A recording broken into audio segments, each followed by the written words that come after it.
How's it going, everybody? I am Donut. This is, of course, a Black Lives Matter, all cops are bastards, and trans rights supporting channel. If you're not supporting that shit, get the fuck off this channel. This is X-Men Apocalypse. Now, I am re-recording my intro to this reaction because my original intro was very, very depressing and very, here comes another one of the X-Men movies in the Beginnings quadrilogy that I hate, and this one's gonna be just as bad. And even people on my Patreon stuff are like, yeah, the next ones ain't gonna be that good either. They're gonna be even worse. But honestly, Apocalypse I enjoyed. There's a lot of it I don't enjoy. There's plenty of it that I really, really like. So I wanted to re-record this intro as, yeah, you know what? This isn't as bad as I thought it was gonna be. This is a good reaction. It's worth it. Go check it out. Full-length reactions in the description below. It's already synced up, no syncing up required. Picture-in-picture, you know the deal. Just go check it out and then come back for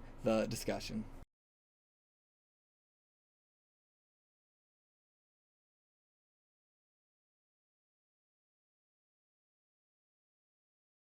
We're here talking about X-Men Apocalypse. Mm-hmm. Something that very much so surprised me with how much I enjoyed it. I'm really glad. Yeah, I was expecting to full-on hate this, and no, this was a much, much needed break from the shit hell that the Beginning saga has been so far. As I said, it really felt like this was, this was what First Class was to the trilogy, this was to the Beginning saga. Okay. And the trilogy, but also the beginning. Like it was recentering the characters in the Beginnings quadrilogy, but it was also, you know, doing the exact same thing that First Class did, like of the pretend, like doing the sort of retcon setup stuff. Yeah. Like the, you know, oh, it all happened here, doing this, blah, blah, blah. But I think all of that is way, way better. Yeah. All of the, hints at various stuff. I mean, even the tiniest stuff, like, here's how Scott got his glasses. You know, I do enjoy it so much more than most of the other stuff. You know, there's some things like the Charles got his hair stolen, and it's like, not interesting. Not interesting.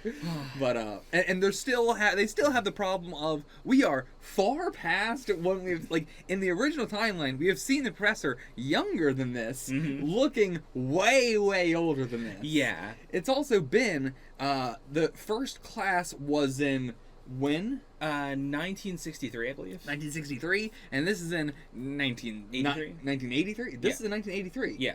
Okay. So it wasn't in the 90s. No. Or no, right. Dark Phoenix is the 90s. Dark Phoenix is the one that's going to be the 90s. This one was going to be the 80s. Yeah. I don't know what the 80s thing about this movie was. What would you say is the 80s thing about this movie? I'd say just I mean, they all have the fashion. I guess the scene where they go. That's not. Yeah, I guess the scene where they go to Return of the Jedi. There's no real. I guess that. I was like, what is the '80s crisis they're doing? Yeah, there's no '80s crisis. They made up their own crisis for this one. That's why I was very when we saw the stuff in last not last movie, but the one where we got the end credits for Apocalypse. I was like, okay, I guess we're gonna do some time travel shit. I don't know how this is gonna work with the '80s, but yeah, I guess the only thing I can think of would be the end of the Cold War. In that, in the real world, the end of the Cold War is this, very tense thing. Whereas here it is, I mean, it's still tense, but it is this supernatural. I'm going to just shoot every single nuke into space. Yeah, I think that is it with the nukes and everything. So I can kind of see that there. I was really for how heavy they were going with the last ones. I was really expecting that again, but no. And I think that's why this movie why it made this movie a lot more enjoyable. It's because it wasn't bogged down by the boringness of the Cuban Missile Crisis or fucking what the fuck was the thing in Days of Future Past? That was all set I mean, that one also wasn't really a crisis that had to do with the 70s specifically. It was set in the 70s, and there was a lot more. This one is way looser set in the 80s. Yeah. There's the mall stuff that is very like that, but... Also, since we brought up Star Wars, I do need to bring up this line before I forget. Okay. Now, I believe... Well, the kids as a whole say this. Sure. The second movie is always the best. The first one, you need the first one. And the third one is always the worst. Okay. Is that accurate with both of the trilogies? Because Right, they're trying to do a meta joke. it is supposed to be a double meta joke of this is true about the original X-Men trilogy, and it's also it's true about ours right now. That they're saying the movie you're watching right now is the worst one you're gonna watch. It's the worst. The last one was the best. The first one, you need to just have the first one. Yeah, I don't know what they consider to be their trilogies. It's like, are they not including, like, is this just a X-Men Origins Wolverine is by itself and the Wolverine is by itself? They're not a part of anything? I guess so. But I would say, as far as the first trilogy goes, it is, I think I enjoy the first one the most, then the third one, then the second one. Okay. The second one has a lot of good stuff in it, but I think, in general, the second one is always the worst. Okay. That is the general, that is the thing that everybody says. The second one is always the worst. Like, that is the pop culture. Really? You know, yeah, it's the, like, you know, in a trilogy, the second is always the worst. Because you're, in a first one, you can usually wrap some stuff up, and the second one is always ends on a cliffhanger, go see the third movie, and then the third movie can actually wrap everything up. I mean, I've heard that take before, but I'd say usually the, meme thing is the second one's always the best. Really? Like, that is The Godfather 2. That is, the middle Star Wars movie. Sure. That's weird for Star Wars, because Star Wars is not a trilogy. I mean, I guess it's it's got, trilogies. yes, I guess it's got the same sort of thing this has got going on. Yeah. But it's also weird to say for this, because, like, it's weird to say that the second one is the second one when it is a trilogy, but it doesn't really work for a franchise. Yeah. Like, you know, like, yeah, I think, like, Toy Story 2 is the best Toy Story. I think you were about to say that. I was about to say that. But that Toy Story is not a trilogy. Yeah. And yeah, that's the issue, I think, is... Okay. Like, I think the second movie, it tends to be better when there's two movies. Sure. Or when there's a whole franchise. But for the most part, I think people tend to not like the second movies. Okay. That's just what I've heard anyway. But I truly don't really care. It just really comes down to what the movie does. I think more often than not, the second movie's the worst, but it depends on what the movie does. All right. As far as the X-Men trilogies go, yeah, I think it was... First one was the best, then the third one, then the second one. Okay. There's a lot of stuff I like in the third one, way more than I like in the other two, but there's also a lot of stuff I really dislike more than the other two. And for the beginnings trilogy that we have so far, I would say the worst one has been Days of Future Past. Yeah, then First Class. Wait. Yeah, we're going worst to best now. Sure. Worst one, Days of Future Past. Okay. Second worst one, First Class. Actually good one, Apocalypse. All right. And I'm willing to say it, this one's a good one. Okay. You know? Because I also I want to bring that up because also, this was meant to be the final part of the Beginnings trilogy, you know? Okay. Like, when they were making it, that was the intent. I'm very surprised, 'cause I know the next one is called Dark Phoenix, and it really felt like they were setting that up in this one. Mm-hmm. Like, that was we sure hope we could do that, but this is, this is going to be our big movie if we can't do anymore. Mm-hmm. Because it is simultaneously, it is their no stops, we're going to do the biggest thing we can imagine, and also, it does a lot of stuff that they've said they were going to do since the first X-Men, or stuff that was supposed to be in the first X-Men. I can see that. Like, Storm's backstory, Cyclops' backstory, those are the two really big ones, where those were, the version we got in this movie for both of those is very close to the versions they wrote. Okay. Storm's is a bit different. Like, she was supposed to be more of a, revered by, her, a small little town as, this weather goddess. Okay. Yeah, this one was a little bit introducing her, stealing to get by, and then immediately being I trust in the systems, though. The systems are great. Yeah. It's a really, what? Okay, what is this character? And they did take the interesting move of not giving her any name in this movie. Yeah. It's very clearly Storm, but if you don't know that, they never say even her real name or her mutant name. Yeah. I don't know.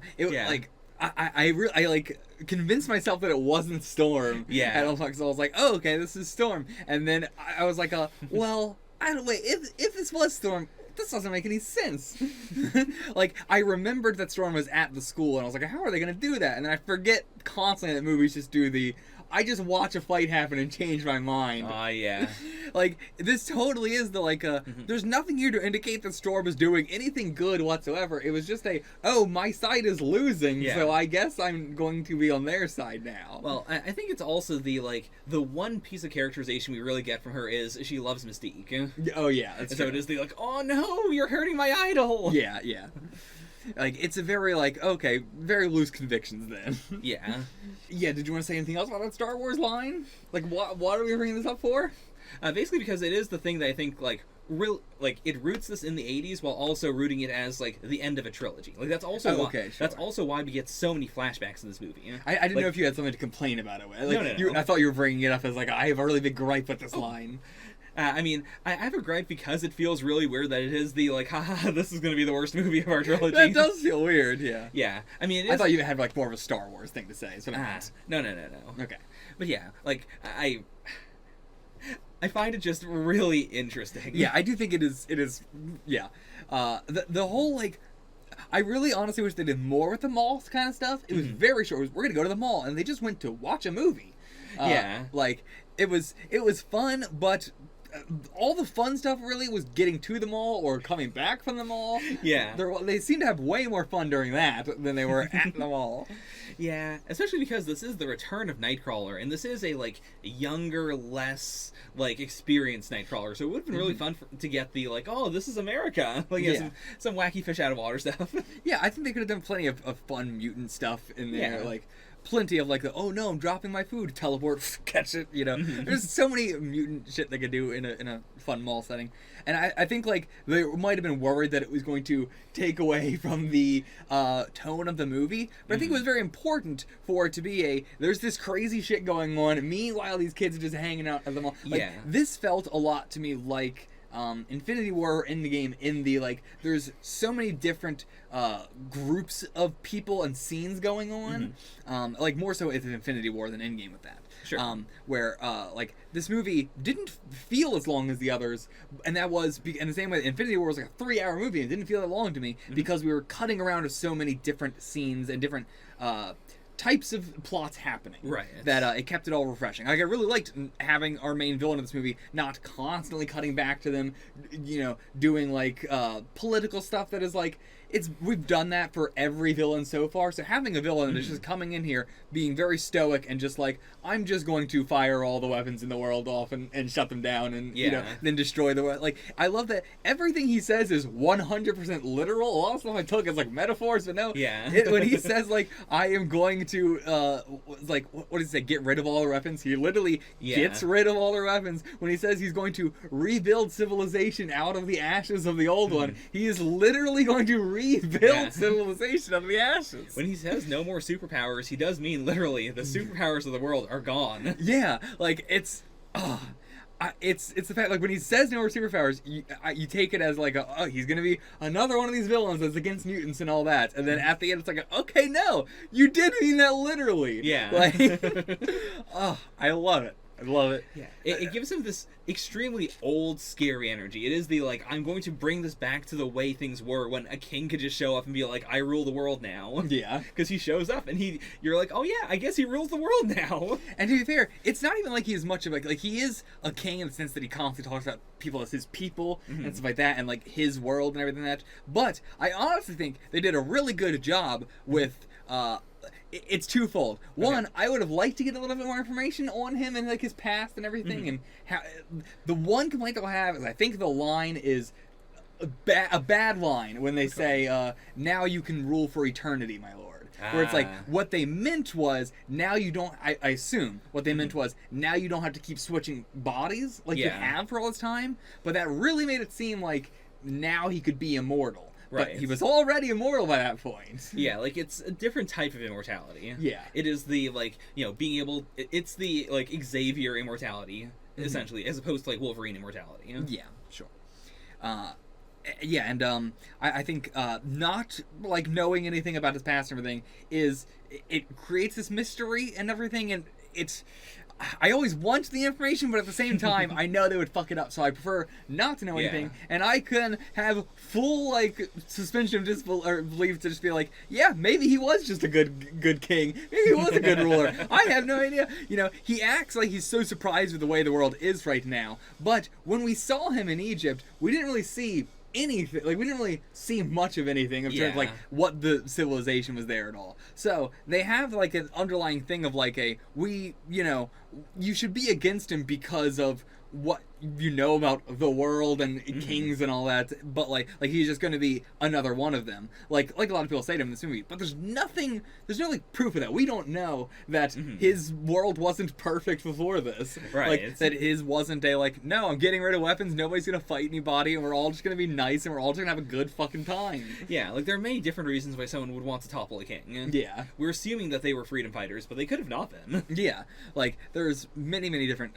things you could do, and like again, the person that was giving up his body was doing it willingly. Like, so it wasn't like nothing in the movie ever makes him out to be a bad guy. Right. It's... like other than the fact that he's gonna wipe out all of humanity and everything like that. Yeah. But like as far as why he's doing it, like his actions may be bad, but his intentions are seemingly true. Right. It's... And I really like. I love villains that have that distinction. It's I love it. And I would have loved to gotten a whole like prequel movie of just him, like his rise to power in Egypt with like this Four Horsemen apocalypse back then and everything. Yeah. I truly thought they were gonna be in the like. I was like, how are we gonna get them into the present? But I guess we just weren't. Yeah. And they put a hell of a lot of effort into their designs and their powers and everything for barely being in this movie. Very, very memorable. Yeah, they put an insane amount of effort into like the design of the pyramid, the designs of everything around them. Like his Four Horsemen plus him, like they're all wearing like masks and special outfits, and those are supposed to reflect the various Egyptian gods. Yeah, it's like in addition to the Horsemen of the Apocalypse. Yeah. I there's so much going on with the clothes are also very, very well done and that. Like, but how the X-Men is always really straddling the line between being respectful and being really not respectful. Yeah. It really straddles the line a lot of times. Yeah. I feel like most of the time it's on the better side. But then, like, some of the time with the Jewish stuff, it could be on the really bad side. But I feel like, for the most part.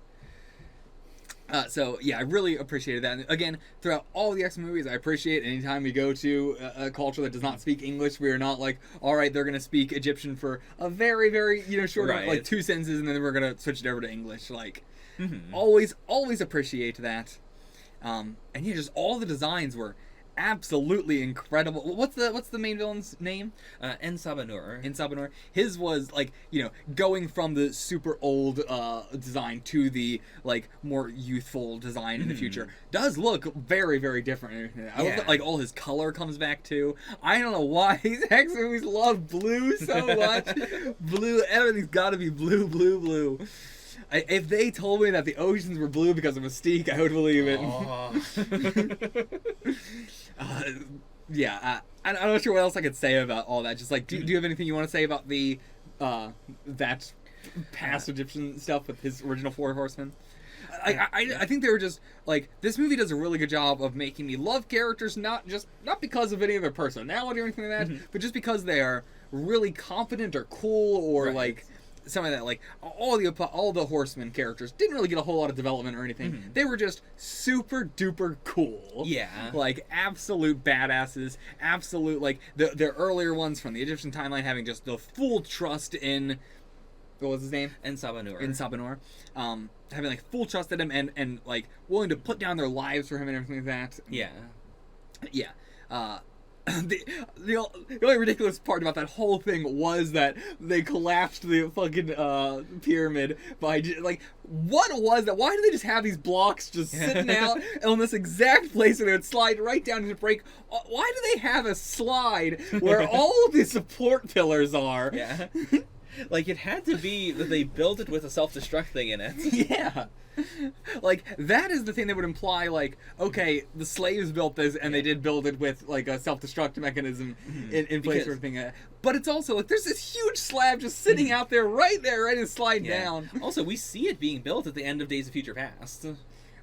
You're right, actually. Yeah. I completely forgot about that. So yeah, he had to have built that with the with the sabotage in place. I mean, maybe that was like, in case somebody else gets it, I can just easily, but he should have been able to easily just make it into sand if he wanted to. Yeah. So yeah, you're right. That also does imply that, yeah, like... he if he used slave labor, it wasn't as much as the real Egyptians would have, because he did have psychic powers. No, I mean, I honestly think that ties more into the idea of, yeah, he was a good, benevolent king, and then when he was toppled, other pyramids might have been made with slave labor and everything like that. But, that makes like, sense. yeah, because, like, well, I mean, that pyramid was destroyed. So if we saw pyramids down in Egypt, it wasn't that one. It had to have been built by slave labor. Right. So, like, I actually really, because, like, I was going to say, like, you know, that's some of the things I'm talking about, like, walking the line, where it's like, they're really respectful, but they're also doing a thing of, like, oh, no, the pyramids weren't built with slave labor. Yeah. Don't worry about that. But no, they're not doing that. It is like the pyramids that we know were. There was pyramids before that weren't. Yeah. I think that is a great way to do that. Like, I can also say that they did intentionally make it, like, the reason why Ensabanur is not Egyptian, and, like, you know, he's much older, and he's been, like, other gods in other cultures, is specifically because they didn't want to rewrite Egyptian history. Like, you can assume that everything is still the same. It's just, at some points, like, there's a little, like, void century area, where he ruled, and he built this pyramid, and then the pyramid was destroyed, and then, like, history continued as normal. Yeah, and to be fair, I think that only works because he is ancient. Like, if he was still if the first thing he ever did was in Egypt and he wasn't Egyptian, I think that's when you run into problems. Yeah. So that would be weird. It's like Ancient One sort of thing from Doctor Strange. Like, yeah, it works because they needed somebody who was around before Egypt even existed. Yeah. So, yeah, like, you know, I think that sort of thing makes it, like, it's the double fold of, like, yeah, you don't want to write, like, you do run into that problem. Like, you don't want to rewrite Egyptian history, but also don't want to, not for this. Again, we're getting the Ancient One problem. Yeah. This is not a problem with this movie. They did a good job. But sure. I acknowledge the, like, sometimes it is a, like, do we want to rewrite or do we want to cast a, you know, non-ethnic person for this role where they should be, like, the actual ethnicity of this place? And for the most part, you should just honestly do, like, we're going to rewrite history a little bit, but at least we're going to be having roles, you know, that these people are actually able to play and stuff. And we aren't taking that away from them. But yeah. El Sabanor? Yeah. Great character. Fucking love him. Like, as a villain so up to this point, it's been a lot of Stryker or Magneto is the villain. Stryker or Magneto is the villain. And at the end of the day, the villain is almost always Magneto. Like, Trask is the villain, but it's Magneto. Yeah. You know, there's a lot of that sort of stuff. Or, like, and even in the third one, it was like, this company is the villain, but it's kind of Magneto. You know, so they do that a lot. Whereas this movie didn't do that. Yeah. You know, it was not the final villain is Magneto. It was, okay, the final villain is actually El Salvador. He is the final villain. Yeah, like, he uses Magneto, and, like, a lot of the, like... Magneto doesn't do shit. I mean, he's the one who quakes the whole planet. I guess he is. That's him. Yeah, I guess he does fuck up the whole world. Yeah. Yeah, what I meant, I guess, he doesn't do anything to, like, he doesn't do anything in, like, a final fight sense. Yeah. Like, everything he's doing is, like, support. Yeah, he does a hell of a lot to the world. I mean, he is ripping up all of Egypt and shit. Like, yeah, he does a lot in that regard. But he doesn't do anything in terms of, like, there's no, like, now we have to fight Magneto. Yeah. You know, that's what I meant. Yeah, like, they filled their villain Magneto quotient with that. Yeah. And, like, a lot of the marketing was also the, like, you know, he's going to be one of the Four Horsemen. They're all going to have to fight him. Of course, yeah. Yeah. But, I mean, I get it. I think that's a good twist. Yeah. Yeah, I mean, like, I knew this was going to come at some point. I'm glad that they didn't do something like, all right, Magneto, now you're going to chill out at the school with us, and you're going to be a teacher too, bud. Like, I'm glad we didn't do something like that. Right. That's what I was expecting, and I'm glad that we didn't get that. But yeah, I knew at some point we were going to get the, like, all right, Magneto's going to be like, you're right, Charles, I do believe in you. But yeah, I think other than the ending, you know, once Magneto becomes one of the Four Horsemen Apocalypse, becomes way immediately less interesting. Yeah. Everything up to that point, some of the most interesting Magneto shit we've gotten so far. Yeah, like, they take the 10 years, like, and the fact that he is a fugitive to, like, basically reset him a little bit. Yeah. Like, he still has his baggage, he has his past, but, you know, his life with his wife and his daughter is, like, it is this fresh new start for him, in a way. Yeah. And then you see it fall apart, and you feel bad for him, because it's like, God damn it. Yeah. Yeah, fantastic scene with just the like slicing through it felt like he was like cutting their throats, and some of them he was just like going straight through there. There was a lot of that in this movie. Like, El Salvador also like used sand to like slit people's throats and everything like that.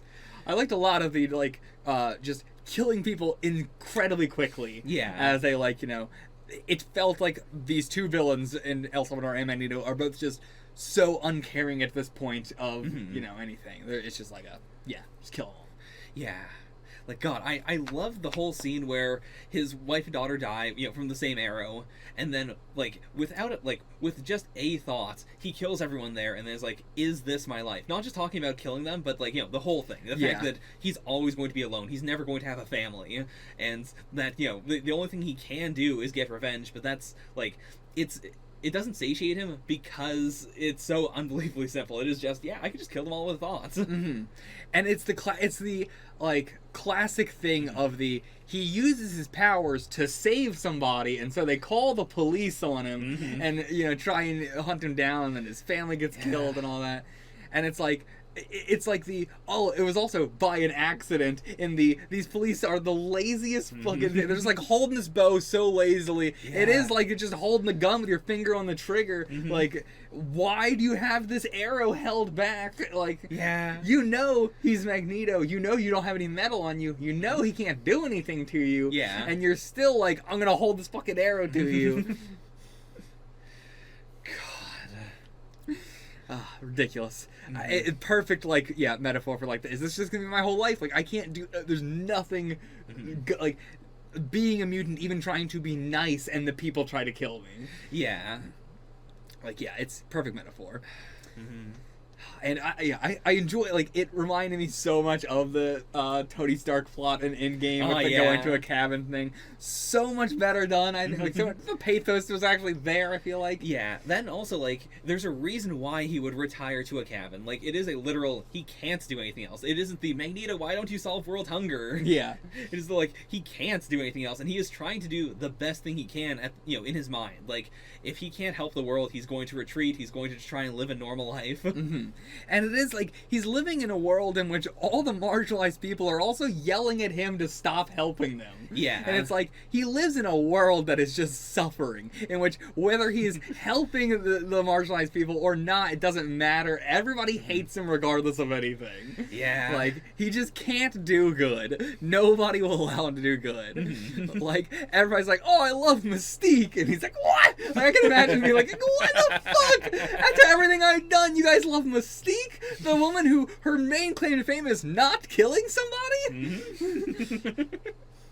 Why do people love Mystique so much?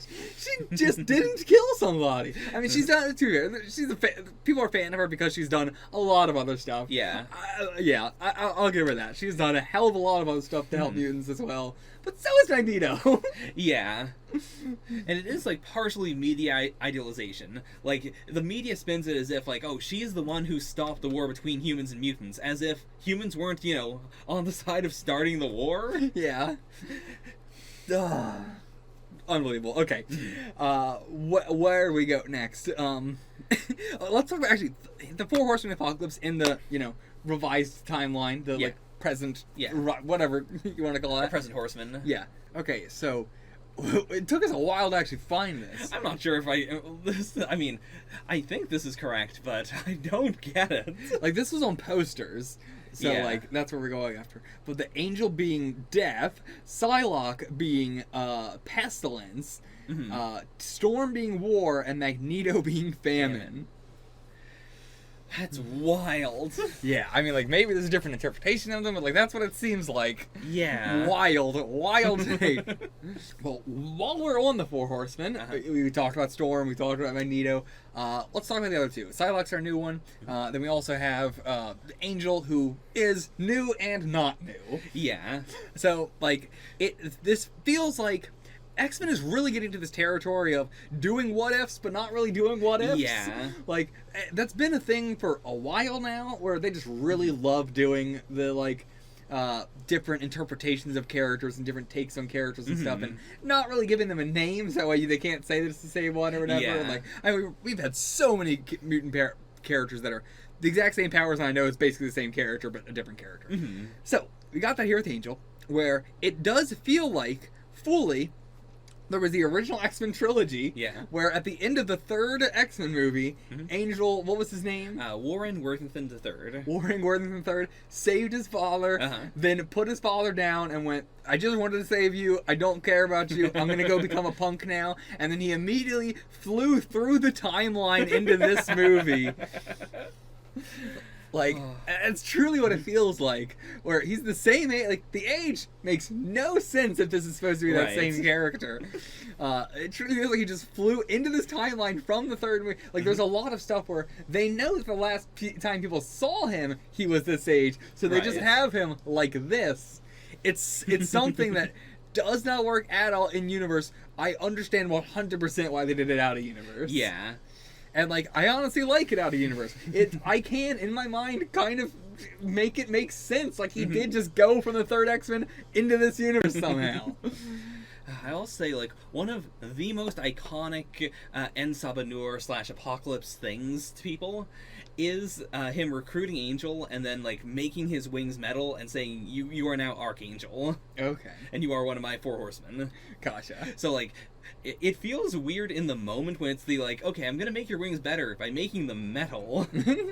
But, like, once you see his design, it's so instantly iconic. Like, just in this movie alone, you look at him, it's like, holy shit, this is an iconic design.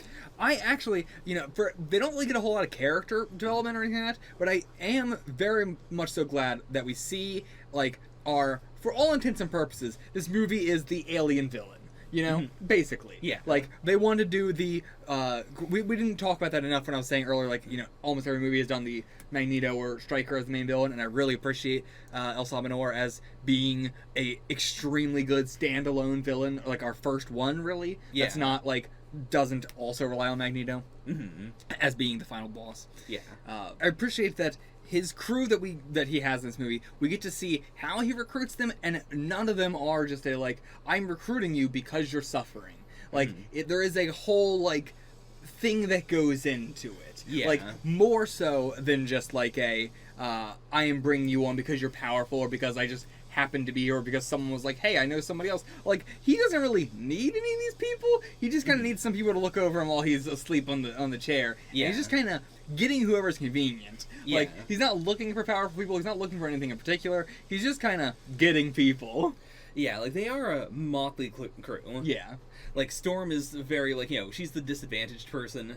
Magneto is, like... Magneto is the only one where it's like, he seeks Magneto out. He's like, I want that one. Like, Magneto has this big symbol energy. Plus, you know, En Sabanur knows everything from television. He did the big TV download. Yeah. He was like, I like this guy. I still don't know how he saw that whole speech there. Like, I don't know how he's getting this from TV. If you go across enough channels, everything's on. I don't think that speech is on. It's been 10 years. They did say it was the 10-year anniversary, yeah. That is a good point, so we're just going to replay the whole speech again, guys. Every 10 years we play everything that happened 10 years ago. Yeah, like, I really like... like, we're not going to talk a lot about that, but you know Caliban? Yeah. I really like his whole thing and the fact that he, like, recruits psychics and how that, like, easily transitions over into, like, En Sabanur goes to him just for the information, but then while he's there, he's like, oh, you're a sword lady who, you know, likes cutting people and you're, you know, violence. How would you like to be really strong? And she's like, hell yeah, I want to be really strong. I mean, that wasn't even his, does he say that to her? I thought she was the one who just, like, did, like, the, you know, big twist, haha, actually, I'm going to go work with him. It was, like, she whips out her sword and like, pushes it against his neck, and then he, like, makes it way stronger, while saying something along the lines of, like, you know, why do you work for a weakling? Right, and then she does the, yeah. But yeah, I did like that whole Caliban scene. It was, like, again, everybody has this scene and shows, like, okay, we know there's a lot we can imply about their characters, but there's nothing that we're, like, told or shown. Yeah. But it does give us enough to be able to imply stuff on the characters, like Angel as well. And, like, the whole stuff with Angel with the being in the fighting ring, also with, like, everything we learn about Nightcrawler, then, like, we know the same thing was basically going on with Angel. Yeah. Like, we don't hear it about him or from him, but we can imply that Nightcrawler's backstory is very, very similar to his. Yeah. And, like, getting his wings singed, so there's even more reason to have this, like, getting a stronger sort of thing. Like, Psylocke is the only thing of, like, why does she want to get stronger? Why does she want to, you know, not in terms of, like, I don't think that she should, but just in terms of, like, we don't really have an explanation as to why she's doing anything that she's doing in the movie. And even at the end, she just kind of leaves, you know, just kind of, super cool character, very badass, very competent, love it. Personality-wise, I don't know. Yeah, they've been trying to do Psylocke since, again, the first movie. Yeah, I mean, to be fair, it's the same sort of thing I would say about Gambit. Like, Gambit, cool powers, can't say much about him as a person. Yeah. And, yeah, I think that's how I feel about Psylocke. What else? So we did the Magneto thing, we talked about Angel, Storm, Psylocke. We covered them all. Yeah. So, but yeah, I just appreciate that we got like a whole scene of how they were all recruited and everything, and yeah, Storm was the only one that felt like a little bit like she might have been brainwashed. Yeah. Kind of felt like she might be brainwashed. But yeah, everybody else I feel like I really enjoyed. So yeah, we got the Scott backstory, and man, I like Scott now. He's a good character. Yeah. They made him into a character. He has a personality now that's not just, I'm also Wolverine. Yeah, looking at it in hindsight, it really feels like, again, they wrote this, they were like, okay, we know what Scott's whole deal is going to be, and then they didn't show any of that for the original trilogy. Yeah. Like, they got him at the end, and they were like, we have all of this, we'll show it at some point, and then they just didn't. Like, yeah, I don't think any of this is inconsistent with how he acts in the original trilogy. I think, which it doesn't even need to be because it's a different timeline. Yeah. But I think it is... it's one of those things where because we don't have it in the trilogy, it does just feel like he is just like, okay, they didn't really have a personality for him. They just kind of made him second Wolverine. Yeah. Whereas like now it goes like, okay, now I can see the subtlety of their differences now. Whereas it's harder to appreciate those subtleties when it's so few characters in the first movie, and the two of them are very, very similar. I mean, also, I was not expecting to get Nightcrawler again at all. Very glad we got some more Nightcrawler finally. Yeah. And yeah, I'm glad that his design is being kept pretty similar. Anyway, they didn't do like a huge redesign or anything. Yeah, I'm glad he's back. I don't have much to say about it. It's just that like I really like Nightcrawler. I'm glad he's back. I'm not going to say much because I want to make sure he's going to be in the next movie too. Okay. But he better stick around. Stick around. I'll respect that wish. I don't want to be like gush about him and he's going to be gone again, poof out of existence one more time. We got to see a little more of the, like, they don't focus on it, but, like, the development of how Beast got to, like, Beast's, like, thing with his powers over the course of these movies. Yeah. Like, we got to him, like, being all super furry, then he was able to control it, kind of, but he still needed to take medicine. Now he's got a little more strength over it. Yeah. Which, I mean, yeah, I don't know what that, like, I guess he also made this medicine in the original timeline as well. Yeah. Like, I think...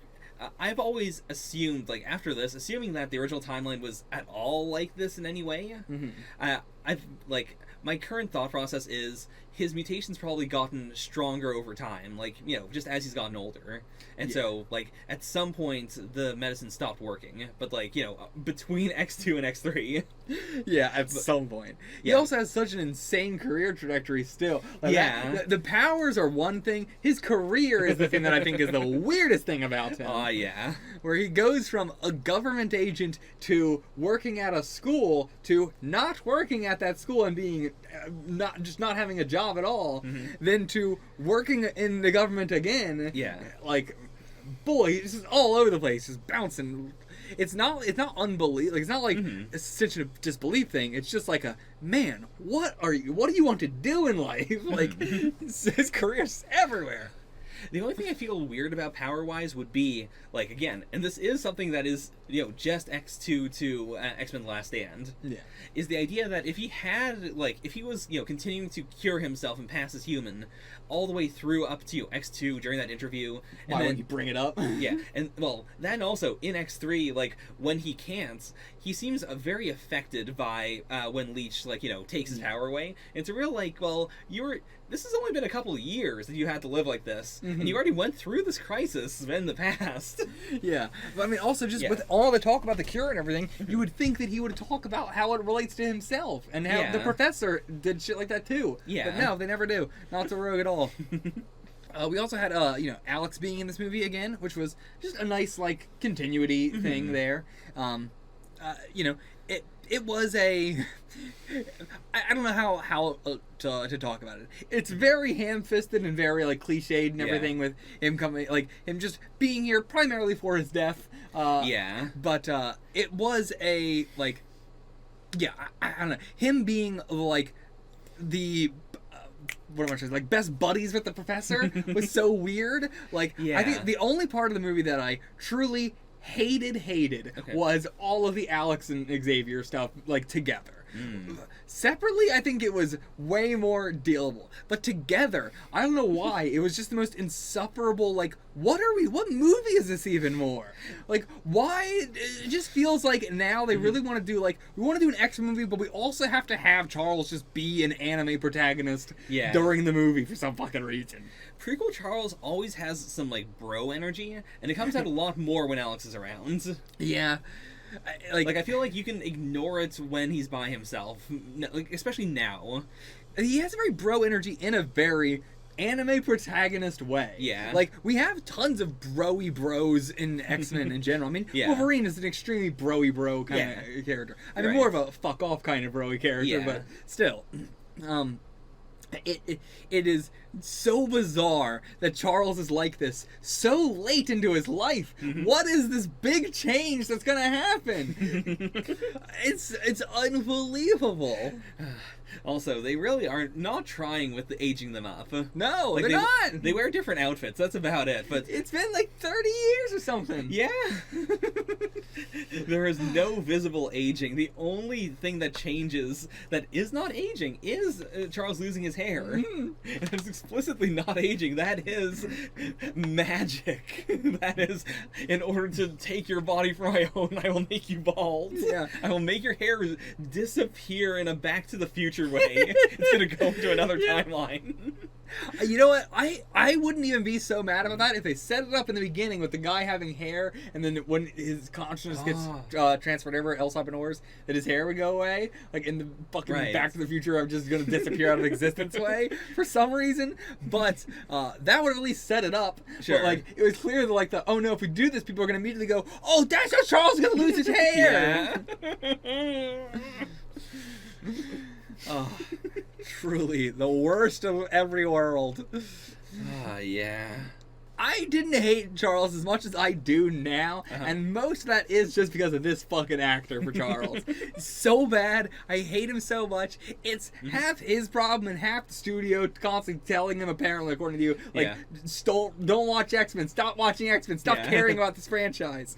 But he's also just such a bad actor for this role. Sure. I have not seen him in anything else, so I can't comment on him for anything else. All I can comment on is just how unbelievably bad he is at playing Charles. It pisses me off so much because it's this double thing of, I don't like Charles, and I'm also so mad that they're getting Charles wrong. It's this double fold of, I hate this character, and I hate that you're not getting the character right.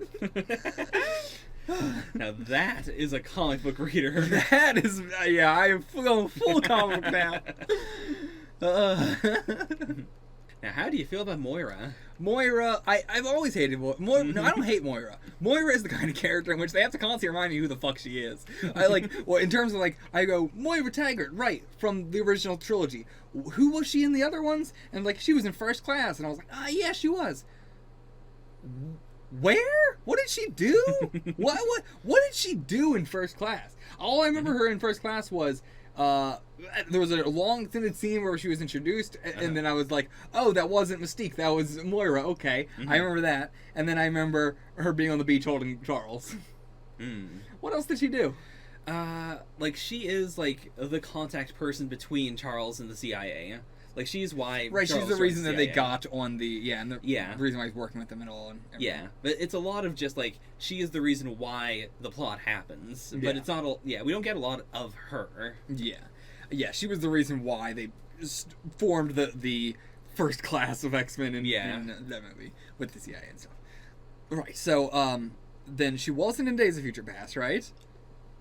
I think she was. But was she?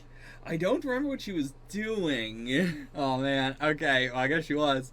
But then and then she was in this, and she fucking, I don't know what, she didn't do shit in this movie either. Why was she in this movie?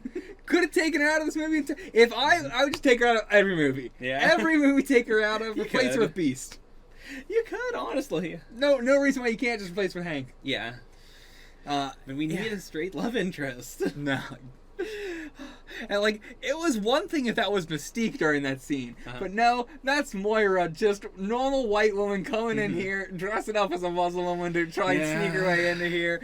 Of course. I am glad that we got to see, like, what is the difference between this timeline and the original timeline in terms of Jean not turning into the Dark Phoenix thing. Or not like turning into Dark Phoenix, but not like having that be this split personality thing that she had. Seeing that like the professor lets it out here and lets it like, you know, it's okay, children. She's not gonna do anything. She's not gonna vaporize you in your sleep. Don't worry. He has an interesting interpretation of what his future self said. Wait, what do you mean about his future self said? His future self said, you know, make sure everything is exactly the same. Or no, it was Wolverine. It was Wolverine. You're right. Yeah, that was Wolverine. His future self was just saying, like, you know, there's like, I have faith in you. Yeah. But yeah, it's cool to see Jean like noticeably getting stronger and stronger.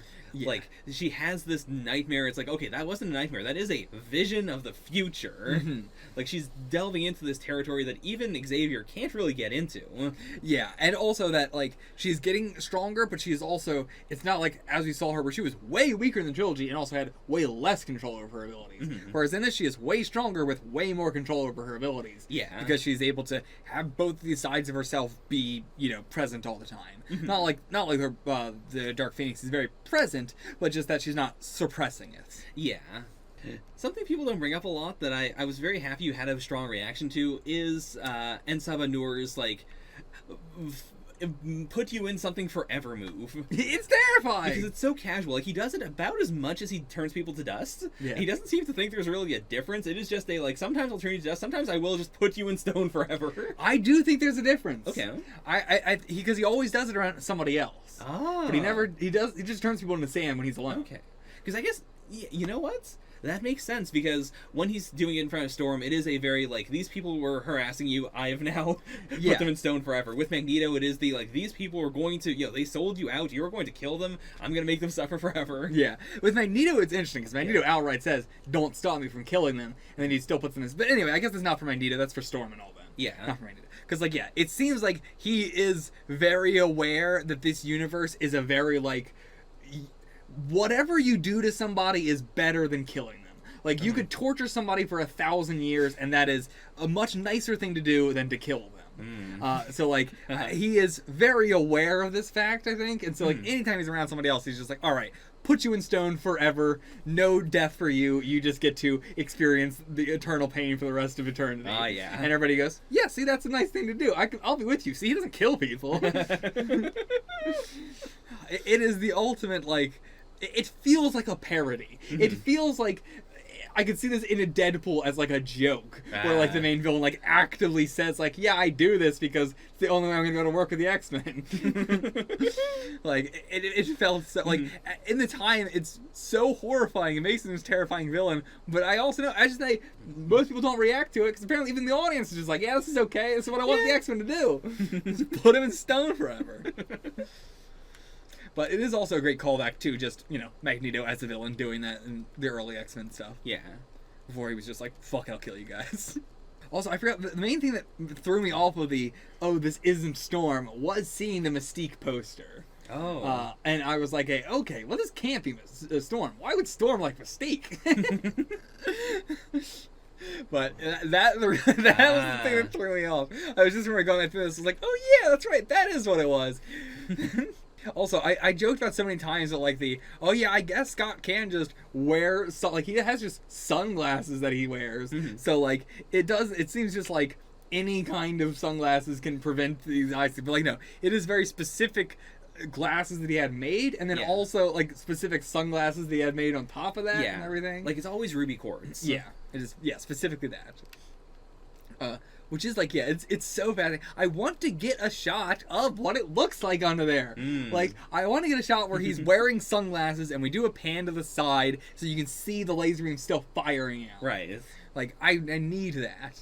Now, to be fair, I can also see why they couldn't do that, because, like, that would raise a billion other questions, and by that I mean one question of just, how do glasses stay on face? How do glasses stay on face if shooting laser constantly? They're anti-punch sunglasses.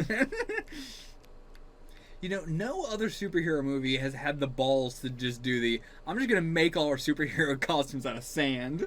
Oh, yeah. I don't know how the fuck he's doing that, but... Like, he has a bunch of abilities, and they don't go too hard with the, like, now he's controlling water. Like, he has enough abilities that are, like, connected to sand, or to, like, like, I think that's it. Like, a lot of his abilities have, like, a sand aesthetic to them, and it helps you go, like, okay, I'm going to just accept that these are all a bunch of different abilities, but they're all, like, unified. I kind of get it. It doesn't feel like absolute BS.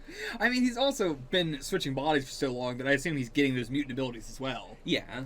Like, I assume he's not just that he was born with all these abilities. Oh, 100%. Yeah. But yeah, like, I mean, like, that would allow him to do, like, you could use that same justification to have him, like, turn into a giant crab man if you wanted to. Yeah. But the fact that they don't do that helps, like, I think it helps, like, keep him under your suspension of disbelief. It never feels like it's like, well, why doesn't he just use some crazy bullshit ability to get out of this one? Yeah. I mean, to be fair, that is the ending, but, like, that's just, it's the classic. Like, Magneto, every time he's on screen, you have to go, like, okay, I know he's not doing this classic thing that he would do, because that would solve every situation on Earth. Or, Yeah. I know Apocalypse is going to die here, because there's literally no way they could beat him. Like, I thought they were going to do there was a great way to beat him while he's sleeping and all that. And they didn't do that because they wanted a final fight, and it's like, okay, well, I'm just going to suspend my disbelief now, because there's no fucking way this bullshit would happen. Yeah. Yeah, and what else do we want to talk about? Let's talk about Quicksilver. Yeah, I did interrupt you to go like, "Cause it's sad." Yeah, like during my bathroom break, you were like, "You probably should have brought this up during Days of Future Past," but we also really didn't want to talk about that movie. So yeah, but I want to bring it up because, like, if you didn't know that it was set up in Days of Future Past, this would feel like the biggest ass pull in the world. Oh yeah, I would have been like, "What the? Okay, I guess we're doing this now. Why are we doing this?" And they do set it up, like, very jokingly. Yeah. And I do think it gives a lot more character to Quicksilver and all that. Like, yeah. I'm a fan of it. I like it. I think how they're going to execute it in the future and everything is going to be interesting. But, yeah, I like where it is right now. I like having a character that likes Magneto. It sucks that it seems to be the only, like, I just like him because he's my dad. And you gotta like a dad. if you got a dad, you gotta like him. I do like that we didn't do the big, like, you don't have a family, but you have me, your son. Yeah. And also my mom. I don't know if you remember her, but my mom. Like, it is a, like, non-traditional move for him to back down and go, like, okay, you know what, this is probably the wrong time, I don't feel comfortable doing this. Yeah, I appreciate that. Yeah, it gives it makes his character more interesting. I think so too. Oh yeah, like, he is a very, very fun character, and I'm appreciating his role as, like, the eternal third wheel in this. Yeah. Where it's like, he is decidedly not an X-Man, but he will seemingly be around to help a ton. Yeah. And, like, yeah, I appreciate, like, the white hair is so weird for him being this very, very normal audience surrogate kind of person. Yeah. And yeah, I like it again. Funny having these audience surrogate characters that have superpowers that are incredibly overpowered, and yet they're still kind of the audience surrogate character. Yeah, I mean, it makes you feel good. Yeah, you're like, yeah, that could be me. Yeah, that's me. I go fast. But yeah, I really like the way, like, even his mom talking to him, like, the movie does a lot of implying. Yeah. And it is the, like, like, don't go, you will, you will be disappointed, but it's not a hard, like, this is what happened to me, or I don't like your dad. It is just a, like, like, she's trying to temper his expectations. Yeah. Like, yeah, I appreciate that. And it's like, she is trying to make him stop going, but then, yeah, there is a level of, you can't because they have superpowers, and they're going, like, yeah, he's the kind of kid who's not going to listen to his parents or authority figures in any way whatsoever. Whereas like other stuff that does, like MCU does a lot of the like the family characters just really want them to go out there and risk their lives and die. Yeah. Like constantly rooting for them to die.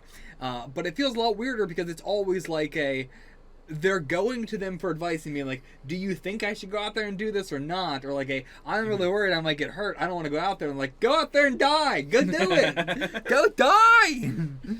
And so like, yeah, it's a lot nicer finally having someone who's like, I don't want you to go out there and die, but you're not going to listen to me.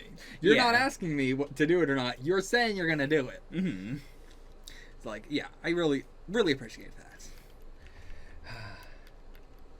The whole apocalypse scene of them firing nukes and everything like that. The scene of the like super panned out shot of all the nukes going off into the sky with the dust clouds behind them and that looks like one of the most beautiful shots I've seen in any movie I've ever seen.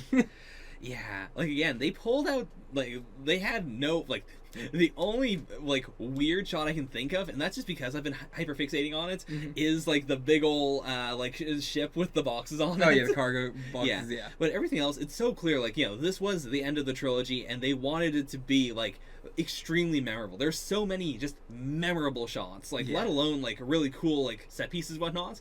There's so much where I could just stop the movie and go like, this is really cool, or like this is very comic inspired, or this is like it's so impressive. This movie looks incredible. Yeah, one of the best looking movies I have ever seen ever. I truly the nuke shot. I feel like I've seen it before. It looks so incredibly good. I just can't get over it. It's so magnificent looking. Yeah. Gorgeous. Absolutely gorgeous. And it is like, it's such a cool aesthetic for it to be, the villain who is like Apocalypse, ridding the world of all nuclear weapons. Yeah, like I truly thought that he was blowing up the world, like that it was they were going to go up and then come back down, right? Like right on themselves. But like no, it truly was like there was the I'm going to shoot missiles at the subs and stuff like that. But like that's really the only thing. It's really the only thing. Yeah. I mean, again, at the end of the day, he is destroying all of the world. Yeah. But it is I'm not going to destroy the world that way. Yeah, I appreciate it. Like, yeah, like that would cause nuclear fallout, and like that would fuck up the world too. Yeah. So yeah. So the best scene in the entire movie, though. Oh yeah. Absolutely, Sweet Dreams to Made of this Quicksilver scene. So cool. I mean, I've seen both those two scenes. I don't know if there's a third scene. I'm doubting it because I've only seen the two, but I saw them many, many years ago, so I don't know.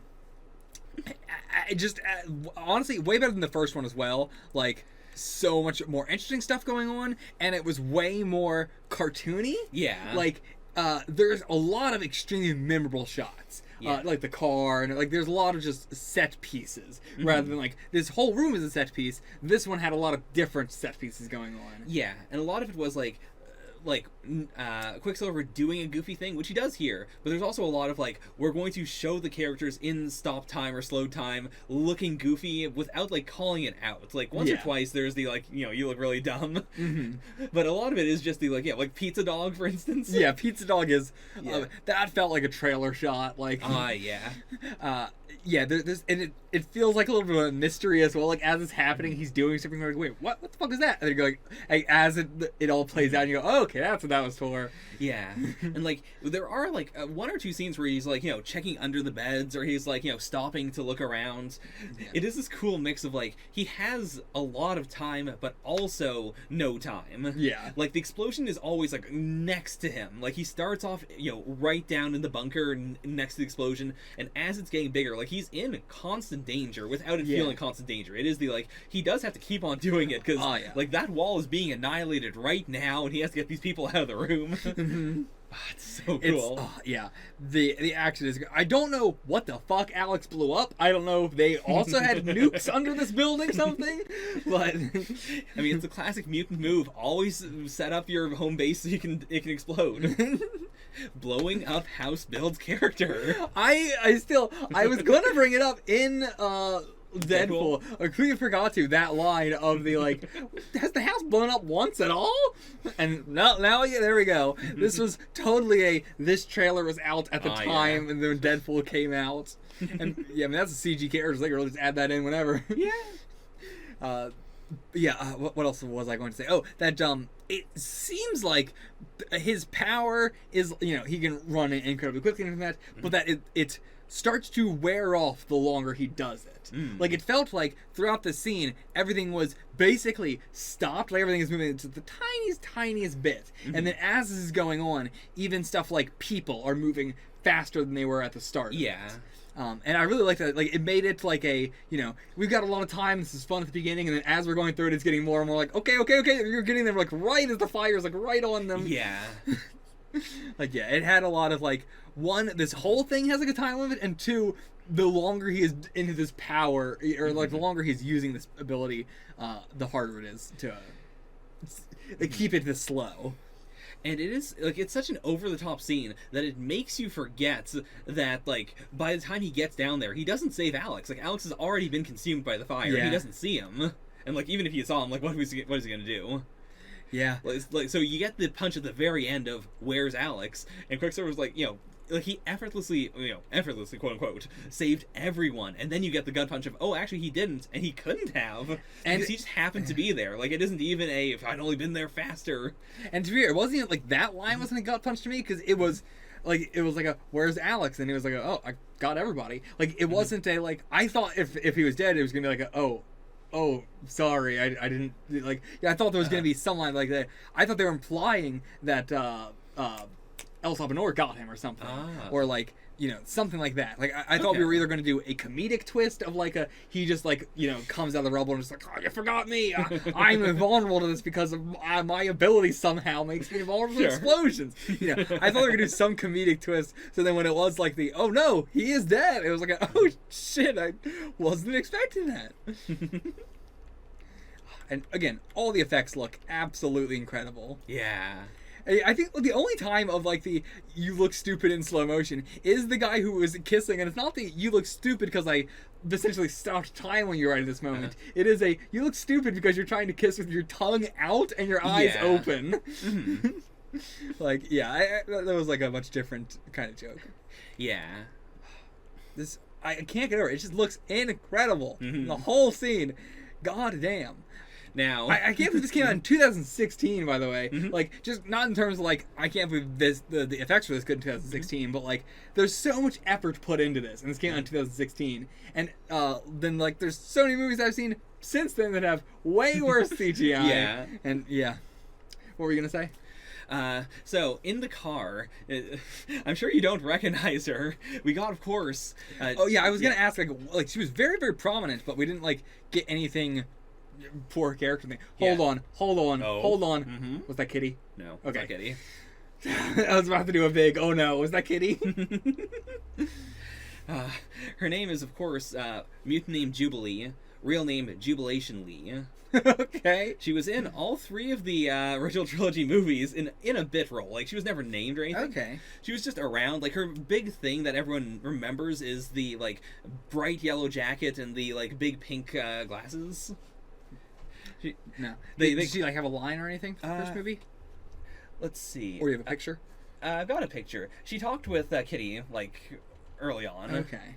I don't recognize her. Like, she didn't have a line or anything like that. So like, there's plenty of students around the school that had lines that I thought were going to come back. Some like the glasses kid that, you know, could change channels and stuff. Yeah. I didn't think it was going to be big or anything like that. But I was just for all the characters that got lines and stuff and showed a little bit of their powers. I thought we were going to get more of that.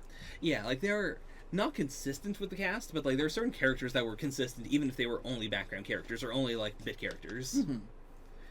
So, well, what's her deal? Like, they wanted to do her for the longest time. They finally did her in this movie, and they cut all of her lines. No, no. Because they were planning on doing more like teen movie stuff. It felt like it, and it felt like it got cut. Yeah. Or like not maybe even like they filmed it, but just like to me it just felt like, you know, there was probably planning to be more here, but they just didn't. Yeah, they were planning more. They also did film more, and then like the entire like Jean and Cyclops and Nightcrawler and Jubilee stuff all got cut. Ah, it sucks. Because they were feeling some stress with the idea of it being like, this is the finale, and we don't want this to be super long and overstuffed. Yeah, there's so much we want to do, and also like like I think the polish on the movie is also indicative of like they spent so much effort on like the normal cinematography and on the CG and all that that they really had to make some hard choices with like what are we going to put time towards. Yeah, honestly, this movie makes me so I'm glad that I watched the MCU first, because if I watched it second, it would be impossible. It's just like I have nothing but complaints about the MCU. It's one of those things where I finished it as like I love the MCU. This is great. I said it during Endgame. It's one of my favorite movies of all time.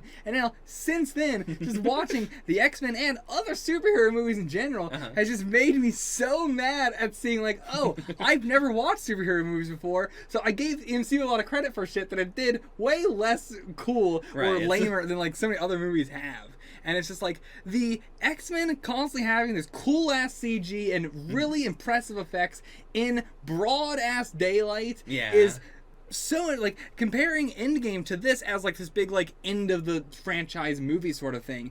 All the big set pieces and cool action are set in big broad daylight where you remember and can see it, and like all the set pieces are really, really bright. Whereas in Endgame, everything is super dark constantly. You can't see shit. You look at Thanos' army and it's just a fucking wave of CGI that like it looks good because there's a ton of CGI moving on the screen, but nothing looks good in the sense that I can remember a clear like scene. Yeah, like all the focus shots are the like we're gonna cut away from the armies and we're going to show like two people like punching. Yeah, Endgame is extremely quotable, but it's not extremely like remember this scene from Endgame that like this fight scene. You know, there's a lot of like remember this depressing scene from Endgame or something like that. But there's not a lot of like remember this cool fight. Yeah. And that said though, the final fight of this movie a little bit disappointing. Like, truly thought there could have been way more to the final fight. Everybody got kind of like didn't really get much of a fight at all. But the stuff that we did get was extremely cool, and we got so many stuff up to that point that we didn't really need a big final fight. I didn't want one. So I think the only like again, Beast, they really want Beast to be Colossus. Like, they want Beast personality-wise and everything to be Beast, but then when it gets into a fight, it seems like to me, as an outsider, that there is a lot of, like, classic colossal fights in the comic and stuff like that. And they really want to do that, but with Beast. Like, there's a lot of just like, oh, it would be cool if, like, Psylocke's whole thing was just, why is this not cutting through me? Like, if this was Psylocke. No, Colossus? Colossus. Okay. If this was Colossus, I would understand why this whip might not be able to go through him. But there's no Beast is not super strong or anything. Like, he doesn't have super tough skin, I mean. You know? Like, the whole Beast versus Psylocke fight is really weird because I'd say, like, the defining thing people think about when they think of Beast is he's really, really strong, but he's also, like, deceptively smart. Like, you look at him and you don't think he's as smart as he is. What do you mean? I mean, I don't think Beast is smart at all. I'm gonna be honest. I don't think Beast is smart at all. He made a warplane. Anyway, no, he didn't. He copied a warplane. That plane already existed. Everything that has been like Beast is smart and did this. No, you didn't. You just copied it. Yeah, you're right. It's like, sure. I mean, I'm being sarcastic. Like, I'm not being sarcastic. I'm being hyperbolic here. Like, I'm just doing this because I like ragging on Beast because he's so weird and like Beast in the comics I'll probably love. Beast in the movies is such a just what is going on with him. But no, I'm joking with Beast is smart, but let's be real. He copied all that shit. Sure. But yeah, like, it's also weird with Psylocke because she is really, really cool. Like, they nailed what people wanted from a, like, on-screen depiction of Psylocke, which is just, she's really cool and she makes the energy sword. But then in her fight with Beast, she turns it into a whip, and then she kind of, like, it's so hard for her to try and choke him out. Yeah, it's so like, how? Like, I fully agree with you. If it was Colossus, I would get it as a, like, oh, the sword can't cut into him, so she wraps it around his neck and then tries her hardest to try and make it cut. Mm-hmm. Like, and there'd be, like, sparks and stuff shooting off of it or something. Yeah, something like that. Yeah, but with Beast, it's just like, how does this work? How strong is Beast's neck? Now, again, one small complaint. Not really a complaint because it's so quick. It really truly does not matter in any way whatsoever. But I gotta bring it up. Sure. How'd they get out of that helicopter? How'd they get out of that helicopter? That is the ultimate, like, what? This plot? Why? I'm also a little iffy on young William Stryker's new invention of, if I put an electric field around something, then mutants can't affect it in any way. Yeah, I don't know. With any mutant powers. Yeah, that one was like, I thought we were doing a Nightcrawler thing, but like, no. Yeah. It was a, like, twofold. One, I thought we were doing a Nightcrawler thing, and then later I was like, that wouldn't have even made sense anyway, because he didn't know Nightcrawler was supposed to be there. Yeah.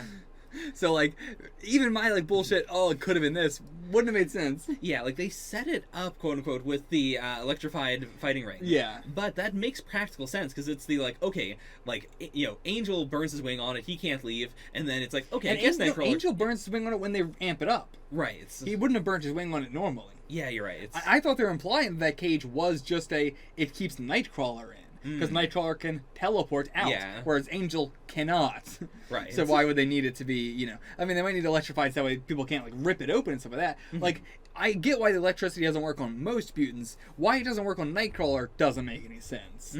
That's why I, at the beginning, thought this has to be something that doesn't work for Nightcrawler specifically, and then made that same connection to the Stryker thing. Yeah. There's no connection there. It don't make sense. I honestly do really like having Stryker in this movie, though. Like, tying it back to Stryker and Wolverine and all that sort of stuff. Like, again, this felt like Infinity War, in which, like, yeah, this truly is, like, the end in which we're... I mean, not like Infinity War was the end one there, but sure. It was, like, the culmination of bringing all these plot lines together. And yeah, I just... having all these different things going on. Like, redoing our... Like, let's bring back our two main villains, Stryker and Magneto, and, like... end them in terms of, like, the little stuff we don't know about Stryker and the little stuff we don't know about or, like, I mean, not all the stuff we don't know about Magneto, but let's just, like, wrap that up. Yeah, because I think that's also really cool, like, we know canonically in the 80s, like, that's when the Weapon X program happens, and the timeline is different, and, like, they didn't need to show this at all, so it's cool that we got as, you know, what we did of it. Yeah. And plus it does show that, yeah, like,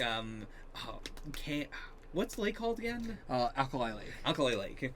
Like, bringing that back as an important place, at least temporarily. Yeah. Like, it was really nice. It's a nice, like, greatest hits moment. Yeah. I'm sad we did not get the iconic shot of Alkali Lake that we always get, because that shot always looks gorgeous. Even, like, the first movie looks fucking gorgeous, so I would have loved to see that in this movie, but I feel like they were probably, like, every time we've reused the same shot, I'm pretty sure, so we don't want to reuse that same shot because it's going to look noticeably worse now. Yeah. And they didn't really want to redo it, but... That's probably it, because the original Alkali Lake is also, like, they set up the dam specifically so they could then, like, do the effect of it, you know, being destroyed. Yeah. And they might not have just, you know, had the ability to redo that and make it look similar or the same. The thing of, like, the message that El Sabinor has Charles give out to the world, and then Charles doing the, I'm going to be the enemy protagonist, I'm going to change the last thing I say at the end. It was, I honestly was like a, you know, okay, that's actually kind of cool. Like, you know, of anything Charles can say, I can get behind that. Yeah. That's pretty dope. I want to see that. We didn't get to see that. No. If we saw that moment would have been good. I would have loved that moment. I would have said, that's a good Charles moment. And that was a great thing that Charles did. But we didn't get to see it, so it doesn't count. Like, I wanted to have seen powerful mutants around the world helping those that are weak while this world is collapsing and being ripped apart from Magneto and everything. Yeah. Like, that would have been excellent to see. Especially because the X-Men has never done that before, because they don't like doing here's just a bunch of humans reacting to the, you know, how the world is changing. It's always here's political people reacting to how the world is changing. But, you know, this would have been their opportunity to be like, here's mutants reacting to how the world is changing, which they have done plenty of times. Where they'll cut around and be like, hey, remember Toad?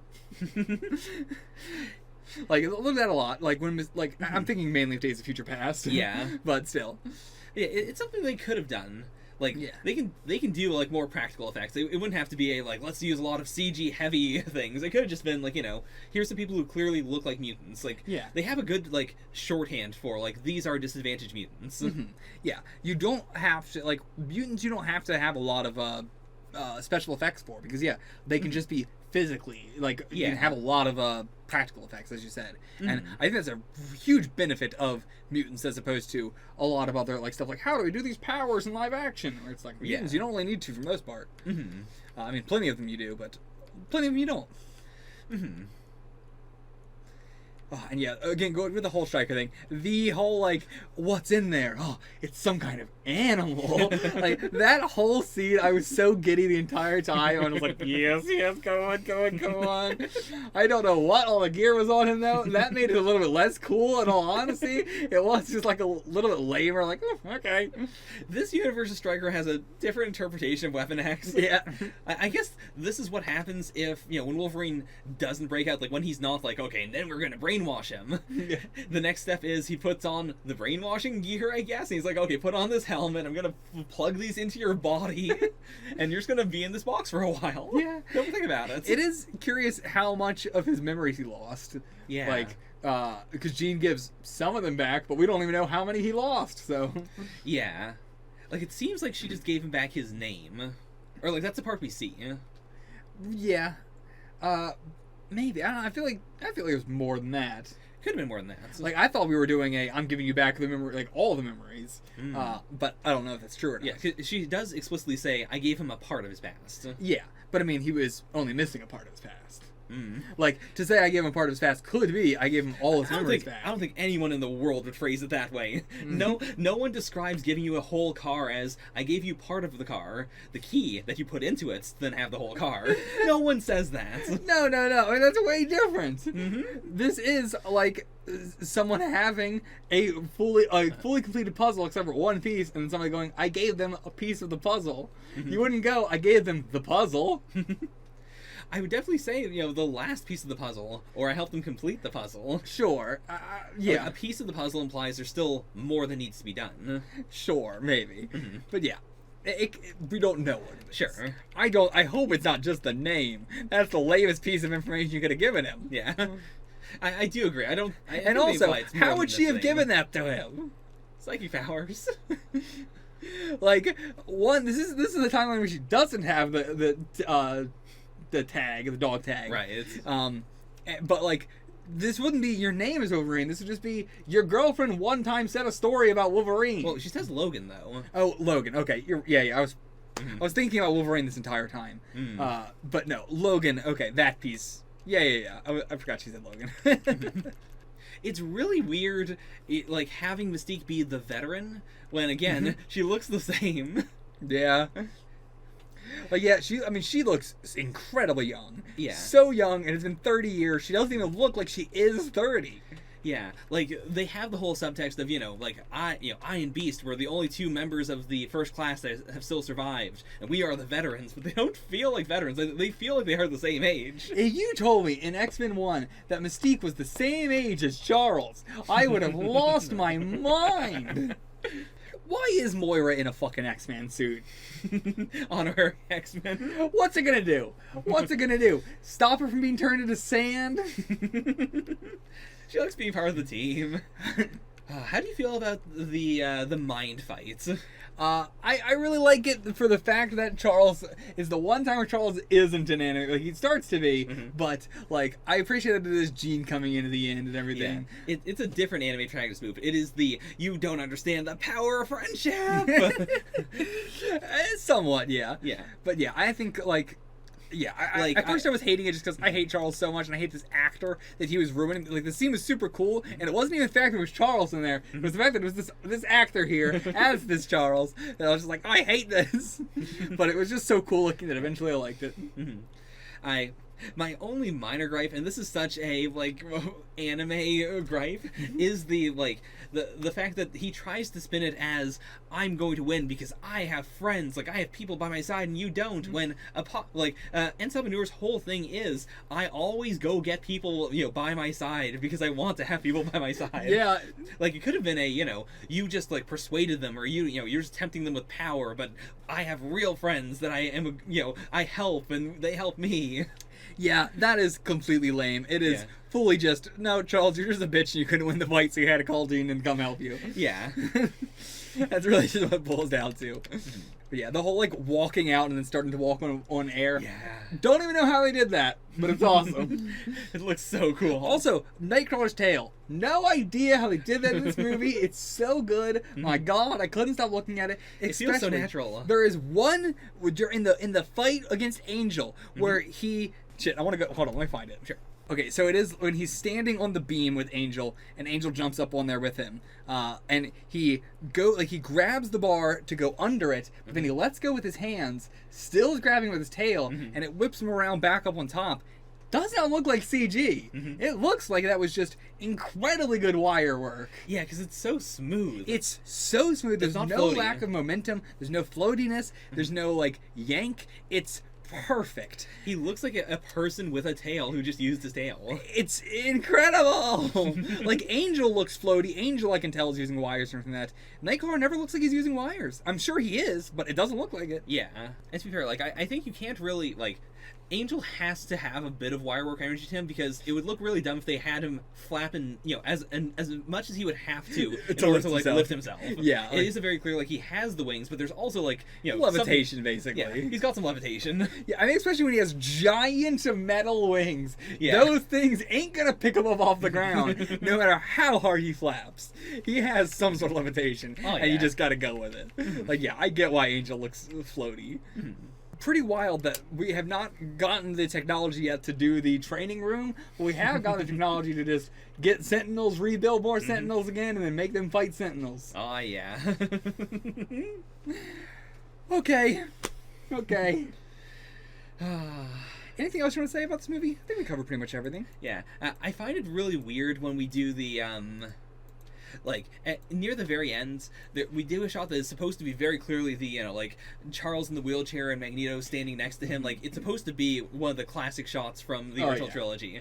But it feels so weird. I think, again, it is Charles' actor that feels weird. Like, he feels so out of place with the bald head in the wheelchair. And the blues. The suit, I think, is the weirdest part of it all. Yeah. I don't know why that suit feels so unfitting for him. I think it's just because they've established him as such a bro character. Yeah. And it's like, why is he suddenly wearing a suit now? Like the fact that they told him specifically, do not be like Patrick Stewart, means that in that shot where he's really trying to embody the energy of Patrick Stewart, it feels insane. It feels like bad cosplay. It truly does. Whereas I would say like Magneto's actor does pull off the Magneto energy a bit more. Like it's not as flamboyant, but it has the the first time we see him, he's in a suit, and like it gives off the same like self-important energy. The screw you, Charles, I'm going to walk away from you. If you appearance-wise, you can't see the connection, but personality-wise, you can see the connection. Yeah, the actor is very good at trying to embody that same energy with a little less flamboyancy. And yeah, it's a different timeline, so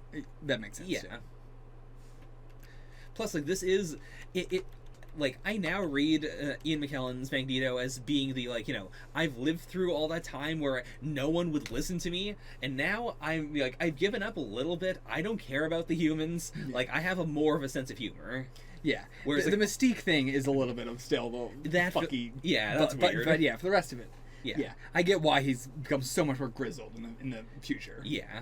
But yeah, I think that's all we got to say here. Yeah. I do really, the warplane, I really like, we have one or two shots of it, where it's, doing the bird thing. Oh, yeah. I just think that looks so cool. It's all right. I'm not... The warplane is whatever to me. It's not that big. It's just... I like the design. Yeah. Yeah, just glad I didn't skip it. Glad I'm doing this. Was still worried for Dark Phoenix because they have a bad track record with Dark Phoenix already. New Mutants, we'll see. Next I think is Logan, right? Yeah, next is Logan. I'll just say, as a last thing before we end, once again, this movie, one of the best fucking visual spectacles I have ever seen in my entire life. As a movie, especially, really, really good. You know, not one of the best X-Men movies in terms of like writing and everything like that. I mean, they're all kind of all over the place. Still, my favorite one is X-Men Origins Wolverine. I don't think anyone's gonna beat that, but this one at least beats it on the spectacle sense thing. Sure, it doesn't beat it on the cool action. It beats it on the spectacle. Fair. Totally fair. And I still think that Origins Wolverine is probably the best written one, even if, again, still has plenty of problems like they all do. But yeah, that's it. I think I'm happy with the discussion of this one. Yeah, I'm good. Yeah. Alright, get the fuck out of here.